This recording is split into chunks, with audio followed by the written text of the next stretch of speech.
Welcome to the Rivera Court at the Detroit Institute of Arts.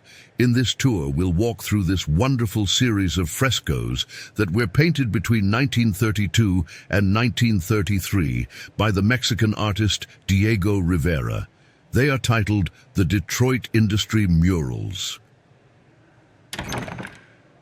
In this series of 27 panels, Rivera explores how industry and technology play a role in shaping the future of our newly born industrial world.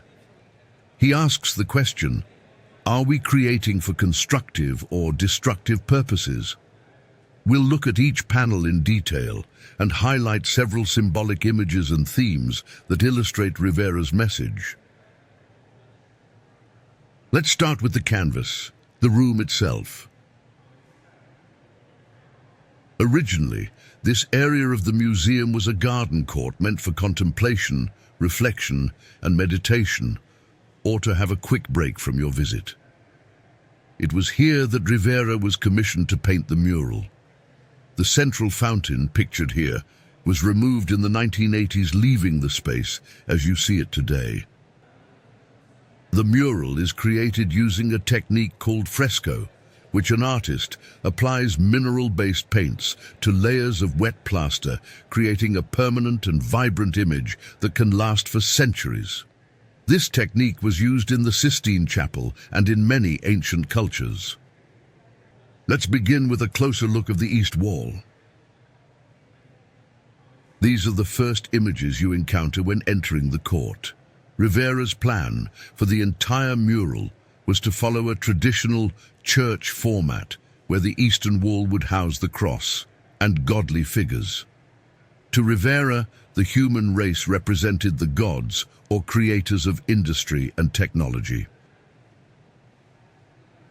Adorning the top left and right side panels are the images of two round motherly women, one with blonde hair embracing wheat, the other with dark hair embracing fruits and vegetables. In the center lies a fetus encased in the bulb of a plant, being nourished by a root system connected to layers of minerals. On either side of the panel are plowshares. This composition represents the first industry mankind established, which is that of agriculture. Let's take a closer look at some of the details on display. In this panel, the figure of the woman with blonde hair is rendered in an idealized fashion with a round organic shape. She represents the people of North America. On the other side, a similar idealized woman with dark hair is shown representing South America. Below these figures are renderings of the agricultural products that the Americas are known to produce. This includes squashes, corn, apples, lettuce, potatoes, and grapes. Now let's have a look at the west wall. Facing the west wall, we see what traditionally represents the end of times in a church mural format. The west was chosen as it is where the sun sets, a metaphor for endings.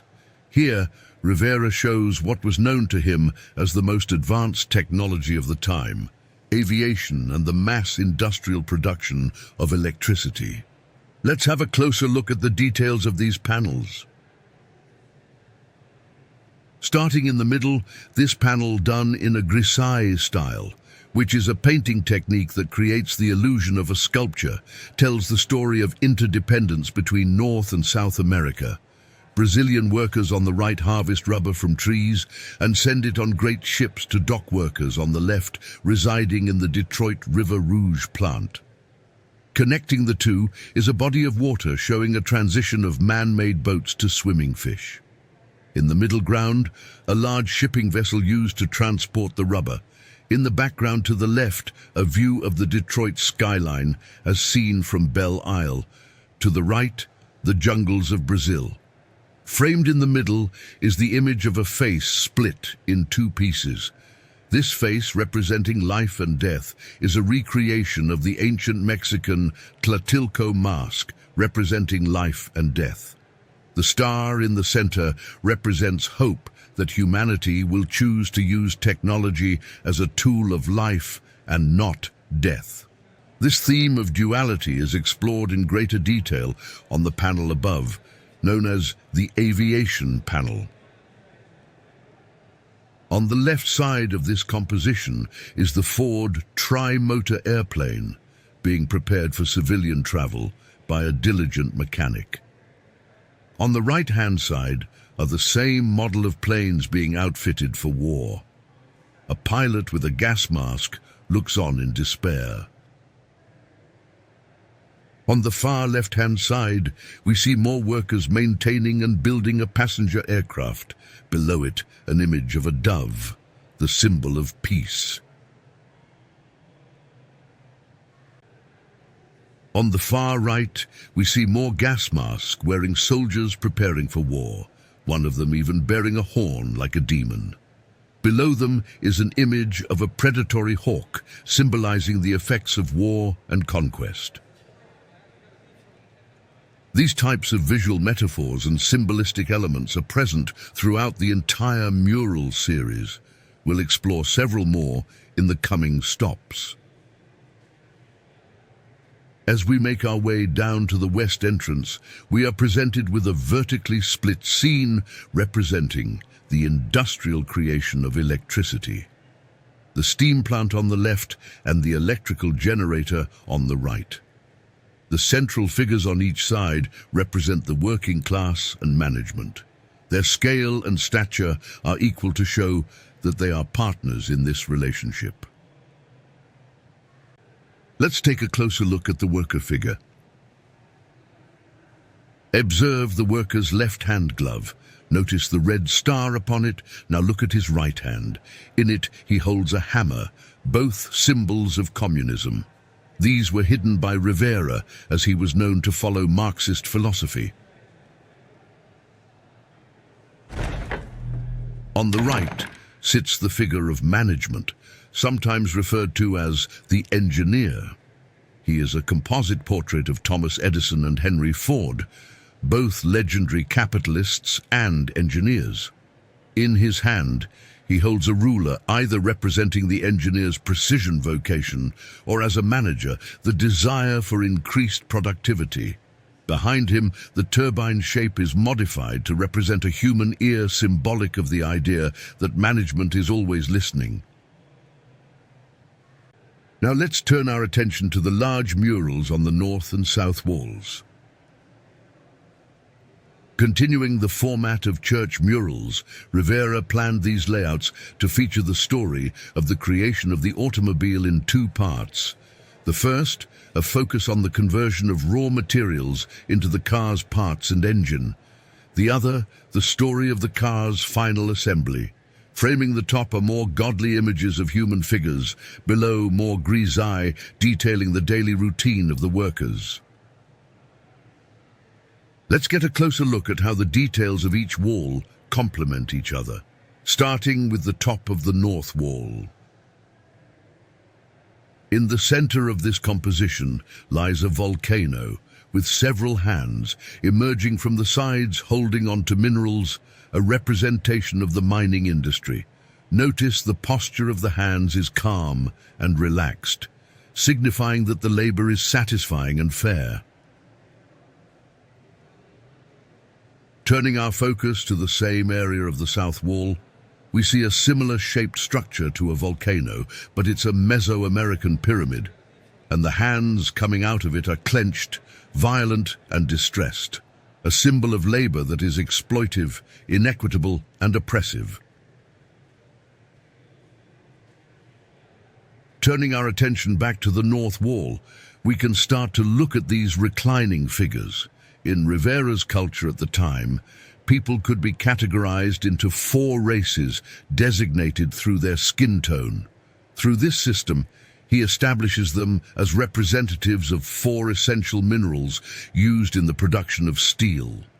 First, he pairs the red race, which would represent native people from North and South America, with iron ore. On the right, the black race, representing the people from Africa, is paired with coal. On the south wall, the figure on the left represents the white race, or the people of Europe.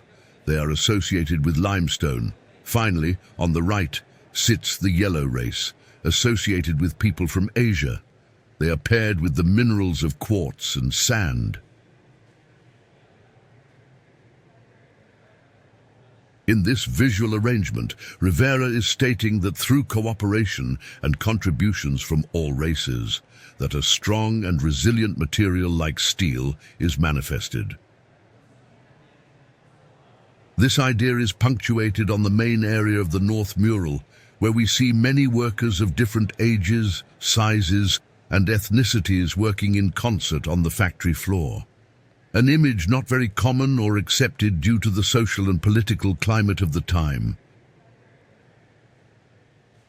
Expanding our view of the North Mural, we see several signature characteristics of Rivera's style, including use of dynamic motion and emotional expressions on the faces of the workers. Also, a strong sense of deep perspective with a clearly defined central vanishing point. The composition is broken into several smaller scenes, separated by lines of conveyor belts.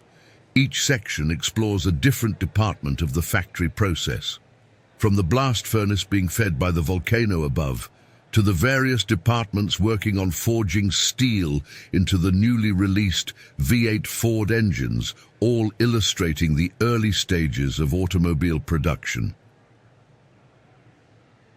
Now let's take a closer look at one of these workers. This figure with a hat and rounded glasses is a portrait of Harry Glicksman, an employee at the Ford Motor Company that worked in the tool and die shop. He came by chance to be in this mural when Rivera visited his workshop at the Ford plant and asked him if he could draw his portrait when he saw him working. Next, let's direct our attention to the machines framing the workers. These machines are called spindle stampers, which punched holes in the steel used to make the engines. They were stylized by Rivera to resemble Toltec warrior statues from early Mesoamerican tribes. Those statues provided protection for the warriors, and in this symbolic presentation offered protection to factory workers. As we continue to the left, we see this segment showing workers packing sand for steel molds. A significant element here is the dramatic shift in color, representing the toxicity of the chemicals these workers were exposed to. Another interesting component in this scene is a rare self-portrait of Rivera, shown here in the bowler cap. He placed himself in this scene as a statement of his displeasure of how some workers were being mistreated despite creating an amazing product. Now let's turn our attention to the top corners of the north wall. This panel depicts the advancement of vaccines arranged to resemble the nativity scene from the Bible, making it a source of controversy for the Catholic Church at the time. We see a doctor administering a smallpox vaccine to a baby, a constructive use of technology. In this area, figures representing the three wise men, or in this case scientists, are portraits of Louis Pasteur, Elie Melnikoff, and Robert Koch. The doctor administering the shot is a portrait of the DIA's director, William Valentina, who will make another cameo in this mural. The nurse is a portrait of an actress Rivera was fond of, Jean Harlow. Finally, the baby is not a depiction of Jesus, rather it's a portrait of the famous Lindbergh baby that was kidnapped when Rivera painted this. Just below this panel is an image of a healthy human embryo being nourished by the same elements we've seen in many of these panels.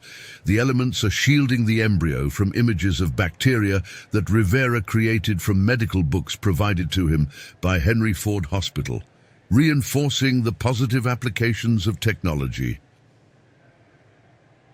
On the left, we see a vastly different scene. Here we see scientists in gas masks creating bombs and poisonous gases, a stark contrast of how technology can be harnessed for destructive purposes. Below that, we see a similar cellular image depicting human cells being destroyed by that poisonous gas. Now let's explore the main mural of the south wall. This mural tells the story of the automobile assembly process. Like the north wall, it is also broken up into several sections, showing off the different departments needed for completing the finished automobile. This includes metal stamping, grinding, painting, and the famous assembly line Ford was known for. Let's look at some of the highlights of this composition. First, this sour-looking gentleman shown here is a portrait of Ford's efficiency manager at that time, Meade Bricker, famous for running lines at high speeds. He's keeping watch on the line, taking notes with his clipboard. Another representation of the uneasy relationship between management and the workers. Just behind him, a crowd of people gather to watch the assembly process, an attraction that is still operating today. Rivera hid some famous personalities in this crowd, including comic book characters Dick Tracy and the Katzenjammer Kids, along with actor Charlie Chan.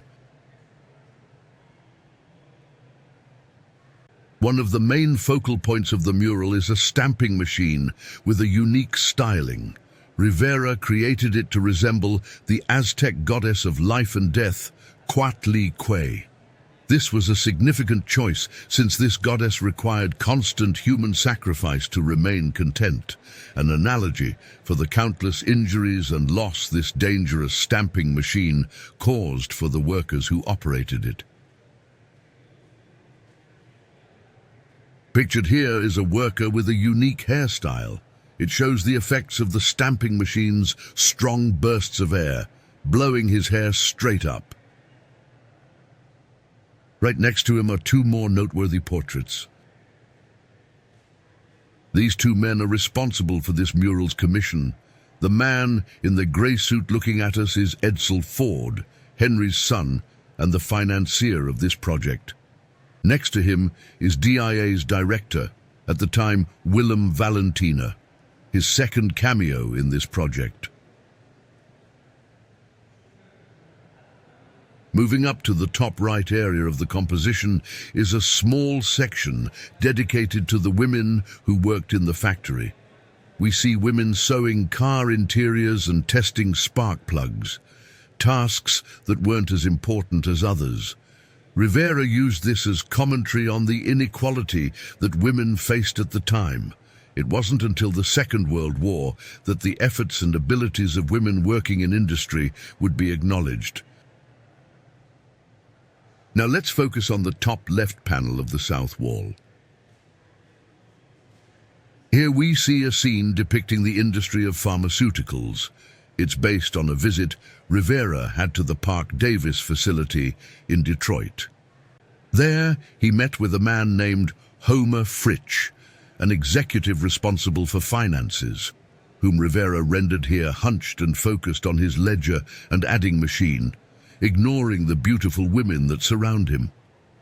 The adding machine sits upon a Gothic-styled cathedral stand, signifying Homer's devotion to money above all else. Below, an image of modern surgery, another medical technological advancement, again arranged with the same visuals of minerals converging to form the steel surgical tools.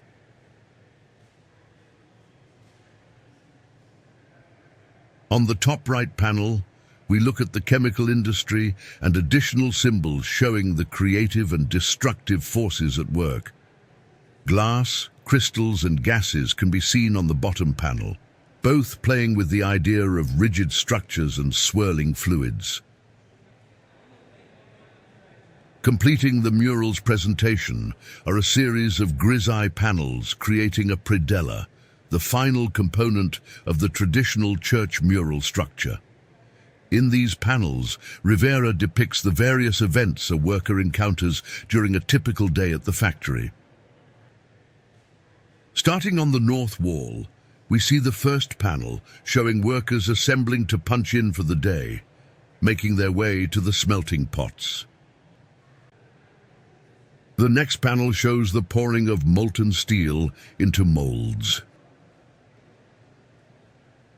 This panel depicts the newly molded ingots being transferred to be reheated and rolled.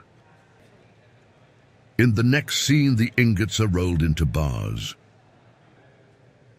This panel shows the rolled bars being stacked and cut by workers. Completing the series on the north wall, a panel that depicts workers taking a lunch break at their stations. Now let's look at the predella on the south wall. In this panel, workers are making fertilizer from the byproducts of the coke oven. Next, we see a pair of workers creating replacement parts used to repair machines. In this noteworthy panel, we see a trades classroom and a rendering of Henry Ford teaching an engine class to workers. The engine is modified by Rivera to resemble a dog-like shape reminiscent of the Colima dog from ancient Mexico. The next panel shows the glass plant with the rolling process. This panel shows the rolled glass being stacked after being polished. In the final panel, we see workers leaving for the day, paid out by an armored car in the distance. The workers were paid a daily rate of $5. Now that we've had an opportunity to explore this mural, we can reflect on the messages Rivera shares that remain relevant to this day. Will humans' pursuit of technological advancement produce salvation, peace, and prosperity, or will these advancements bring about our ultimate destruction? This completes the tour. Thank you for your interest and enjoy the rest of your visit to this collection.